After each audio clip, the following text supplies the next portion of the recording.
Time now for our series, The State of Spirituality, with Lisa Ling, exploring Americans on their different unique paths of faith and spirituality. In the wake of the pandemic, there's been a worldwide increase in adults choosing to be baptized into the Christian faith. And this morning, at a time when some people are still trickling away from organized religion, Lisa shows us how one group in particular is leaning into their Christianity.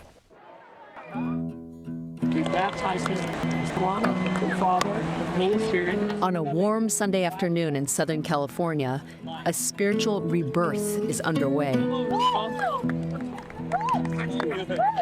Thousands of people have converged here on Pirates Cove to catch some sun and get baptized in the Holy Spirit. The Father, Son, and Holy Spirit.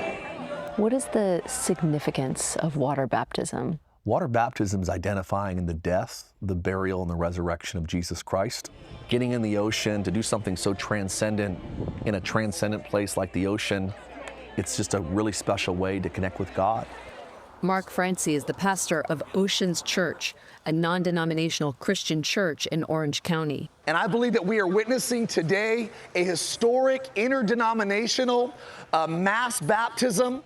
He founded the event Baptize California in 2023 and added the nationwide event Baptize America this year. It's considered to be the world's largest synchronized water baptism. What is the idea behind Baptize America? We want to see America experience the goodness, kindness of Jesus and respond to the Great Commission in Matthew 28, which is to go into all the world to make disciples of all nations, baptizing them. More than 650 churches nationwide participated in Baptize America, and around 30,000 were baptized. In recent years, there has been a worldwide surge in adults becoming baptized into the Christian faith. Would you say that we are in the midst of a spiritual revolution right now? I do. I think that we're in a very comparable season that we were even in the 70s. It appears that spiritual revolution is being led by an unlikely group, Gen Z men. New research shows a belief in Jesus among young people is rising after reaching an all-time low immediately following the pandemic. Does this baptism, does it signify anything for you at this point in your life? For me, it signifies that I'm changed forever in the best way possible. 20-year-old Reagan Heslin is among those Gen Z men leaning into their Christian faith. Last summer was easily the worst period of my life, for sure. There was a lot of personal embarrassment and poor decisions that I made, and I lost myself completely.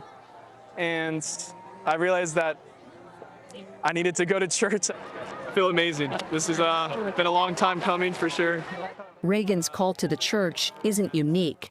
For the first time in history, Gen Z men are more likely to attend church than their female counterparts. They're coming in by the thousands, and there's this hunger. Pastor Mark points in part to the COVID-19 pandemic as to why. There's something about going through a hard season that wakes people up to what really is important in life. Would you say that this younger generation of men overall seems to be a demographic that has been hurting in recent years? For sure. I think it's the first generation that's growing up, completely inundated with technology, social media, raised on tablets. But some point to another reason for the rise in Christianity among Gen Z men, a shift toward conservatism in the U.S. We are living in incredibly divided times, politically so divisive. Do you believe there is a role for religion in politics? Well, I think everything in life has to do with theology. I think that the church is the conscience of a nation, and that when the church loses its way, the world loses its way. But for these believers, on this day, politics was far out to sea, and instead at the shore was a transformative commitment to their faith. I can leave all of my sins, all of that in the water, and I can be made new. I heard some people at the baptism event say that getting baptized in this way was transformative for them. It changed their lives. Yeah. How does baptism change people's lives? I think the Holy Spirit changes people's lives. I think it honors God. And when we honor Him, a lot of times we experience Him honoring us. Just given the reported exodus from religion over the past decade, I have to tell you that I was so amazed to see how many thousands of young people had shown up at the beach that day. They had lined the cliff above the beach and were there to either be part of or watch these baptisms take place. It was so encouraging, Lisa. You brought it up in your piece because we keep hearing about young men in particular are really struggling in this country.